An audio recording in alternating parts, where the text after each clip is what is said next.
소장에도 뭔가 희끗희끗한 것 같은데 엑스레이만 가지고 뭐라 말하기 어려울 것 같은데. 참 힘들긴 한데. 동글동글한 게 이렇게 있는 게 대변이 이렇게 있을 수가 있나?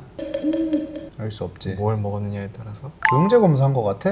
근데 근데 조금 조영제가 이렇게 동글동글하게. 동글동글하잖아. 뭔가 대장을 따라서 꽉 차 있고 그래서 그런지 잘 못 내려가니까 소장의 가스도 찬 것 같네. 근데 대장에 지금 동글동글한 게 이렇게 해서 어센딩해서 완전 끝까지 다 찼잖아. 갑자기 이렇게 동글동글한 거 생각나니까 항문 안쪽으로 마약 넣어가지고 동글동글한 거 검거됐다는 그게 생각나요. 그런 거는 아닐 것 같은데.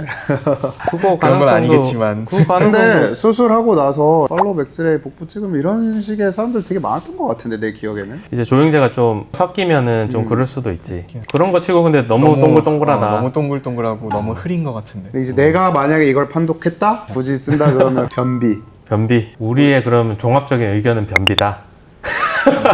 변비랑 일레우스. 허 원장이 말했던 이제 마약 운반까지 과연 GPT는 뭐라 얘기할지. 소장에 가스가 다량 분포되어 있다. 수파인으로 찍혀서 에어플루이드 레벨은 확인이 어렵다. 이건 맞는 말이지. 맞는 말이죠. 이제 에어플루이드 레벨은 서서 찍었을 때 물은 원래 이렇게 수평으로 있으니까 위에 공기가 있고 물이 이렇게 있는 게 보이는데 그거가 있으면 이제 장폐색이 돼서 이제 물이 계속 장 속에 쌓이고 있구나 이걸 알 수가 있는데 누워서 찍으면 그거는 모르지. 근데 여기서는 분변 음영이 적다고 나온 건 같은데 이거는 좀 아닌 것 같습니다. 그러게 분변 음명이 꽉 차 있는데 아 얘는 지금 소장 폐색에 꽂혔네. 꽂혀서 그냥 꽂혔네. 대장까지도 소장 폐색에 맞게 결과가 나오네. 이것도 어렵다. 적어도 얘가 한 말 중에 틀린 건 분변 음명이 적다. 이거는 완전히 틀린 이거는 말이야. 완전히 틀린 말이야. 누가 봐도 대장을 따라서 이렇게 꽉 차 있는 양상이기 때문에 틀렸다. 우리보다 더 못 탔다. 진짜 정답을 알려줘. 허 원장이 말했던 그게 답이야. 바디 패커라고 부르는 마약 운반. 오, 드라마를 넘어갔다.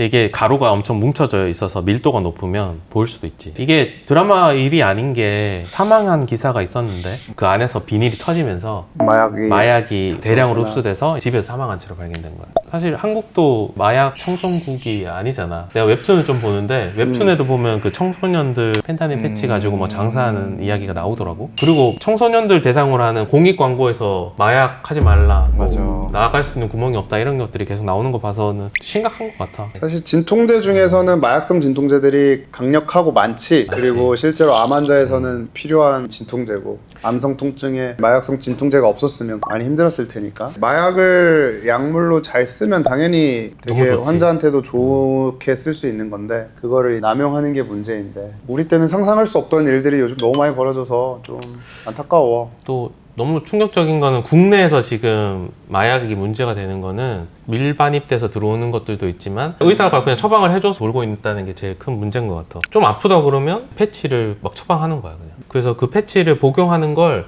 그냥 붙이면 이제 한 3일에 걸쳐서 흡수가 되잖아. 뭐 한 번에 강렬한 그걸 느낄 수가 없어서 하고 하고 이런 거 얘기하면 안 되는 거 아니야? 누가 따라할 것 같은데? 할 사람들은 이미 다 알고 있을 거야. 하면 안 되는 것들이고 죽을 수도 있는 것들이니까 그렇게 하다가 특히나 이제 마약 보면은 중추신경 쪽을 뭔가 이렇게 되게 흥분하게 하는 약들이 있는데 오래 쓰면 위험하겠지만 중추신경을 억제하는 약들이 대부분 이제 진통제 쪽 그런 것들은 나중에는 호흡까지 못하게 하잖아. 대표적인 부작용이 숨을 안 쉰다. 뭐 프로포폴 혼자 맞다가 사망하는 것도 그렇고 펜타닐 이쪽도 갑자기 많이 맞으면 다 숨을 안 쉬어서 죽는다 하더라고. 우리가 이렇게 숨을 쉬는 게 CO2가 올라가면 숨을 쉬고자 하는 이 자극이 심해지고 숨을 계속 참으면 이제 고통스러워서 결국 숨을 쉬게 되는데 이 진통제류가 고통을 잊게 하잖아. 그러니까 숨을 못 쉬어서 고통스러운 것까지 잊게 만드는 거지. 숨을 안 쉬어도 돼. 안 쉬어도 해피한 고통이 거지. 없어서. 고통이 무조건 없는 게 정말 좋은 건 아니라고 하더라고. 안티 리거 이펙트라고 하나? 소량으로 맞으면 안 아픈 것도 있는데 약을 막 먹고 힘든 일을 하면 하나도 안 힘들고 점점 용량이 올라가고 이런 것들도 있을 수 있을 것 같고. 그러다 보면 중독이 되는 게 중독이 문제지. 돼버리는데 진짜 필요한 경우에만 써야지 중독도 그러니까 예방할 수 있고. 학생 때 우리가 배운 거 보면은 중독의 위험이 높으니 남발하지는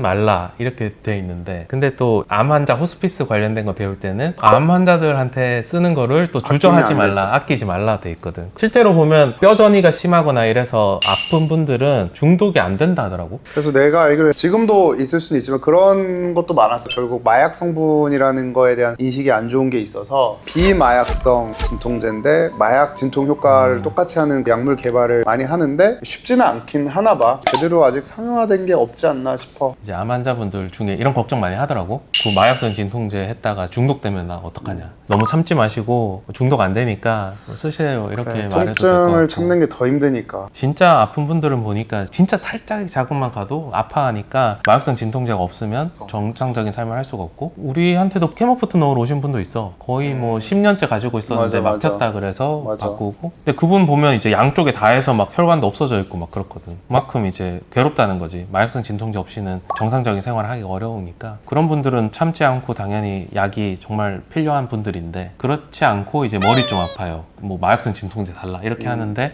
아무 생각 없이 처방해 주는 것들 때문에 불법적으로 유통이 되고 있단 맞아. 말이야. 처방해준 사람도 문제가 있지. 처방 받으러 간 환자도 문제인 거고. 우리도 왜 가끔 보면 PICC 넣어달라고 오는 사람들이 있는데 이 사람이 굳이 이 PICC로 뭐 할까라는 의심이 드는 환자가 가끔 있거든요. 그럴 때는 이제 우리가 진짜 필요한 이유가 뭔지 의뢰서를 받아와라. 정확하게 무슨 병이냐 물어봐도 답을 제대로 못할 때가 많더라고. 맞아. 처방을 함부로 하면 안 된다. 우리도 절대 호기심을 가지면 안 된다. 우리는 하지 말자 일단.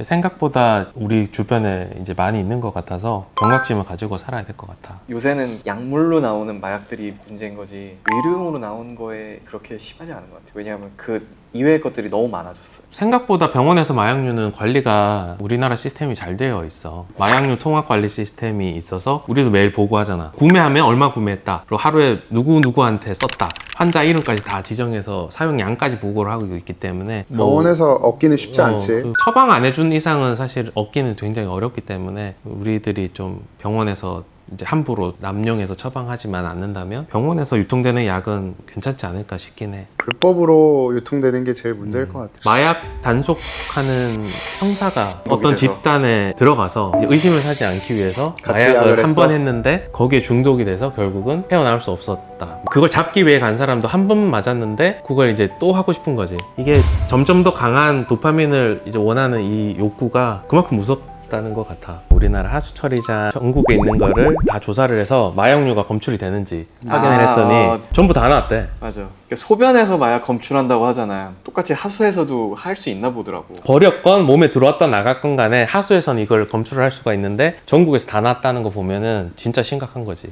호기심을 가지면 안 된다. 작년엔가 TV에서 많이 방영했었던 적이 있었잖아. 그때 그거 보고 나도 좀 충격을 많이 받았었는데 절대 호기심을 가져서도 안 되고 절대 하면 안 되는 거다. 우리가 보통 말하는 중독은 의존인데 의존성. 대마초는 의존은 없다고 하잖아. 그렇게 해서 합법인 나라도 있고. 근데 대마가 무서운 게 뭐냐면 대마를 하면 마약류에 관심이 생기고 그럼 이거보다 더 센 거는 뭐가 있을까라는 그래서 이런 찾게 되는 건가? 계속 그런 궁금증을 더 유발해서 위험하다 하더라고. 그래서 실제로 그 대마에 중독된 사람이 다른 약물에 중독될 확률이 훨씬 높다는 연구 결과가 있어.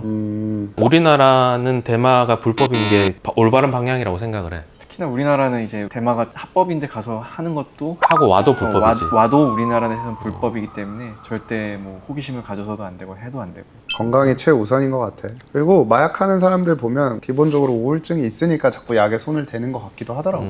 우울함을 뭔가 다른 걸로 이제 해소시키려고. 막. 내가 그 친구들끼리 모여있는 단톡방에서 얘기를 많이 하는데 내가 자주 물어보는 것 중에 하나가 행복하냐라고 물어봐. 진짜 실제로 이제 인생에서 중요한 건 행복을 찾는 거다라고 하는데, 근데 어떤 친구가 그렇게 말하더라고. 극단적으로 행복하기만 하면 된다라는 논리로 가면 끝은 마약이래. 그럴 수 있겠다. 그냥 행복하면 되잖아. 그렇지. 마냥 행복할 수 있는 방법 약만 하면 된대. 이렇게 점진적으로 높아져가는 스스로의 성취 뭐 이런 맞아. 것들이 이제 행복감인데, 마냥 기분 좋기만 하냐라고 이제 묻기 시작하면 그런 쪽으로 생각이 갈 수 있다는 거야. 희노애락이 왜 있겠어? 그래. 다 합쳐서 이제 이게 그게 사람의 인생인 인생이고 행복이다 이렇게 봐야 될 것 같아. 굉장한 철학까지 간. 건강을 잘 챙기고 건강검진 열심히 건강하시고. 하고. 그래. 절대 한 번이라도 시작하면 안 된다. 모두가 생각해 줬으면 좋겠네.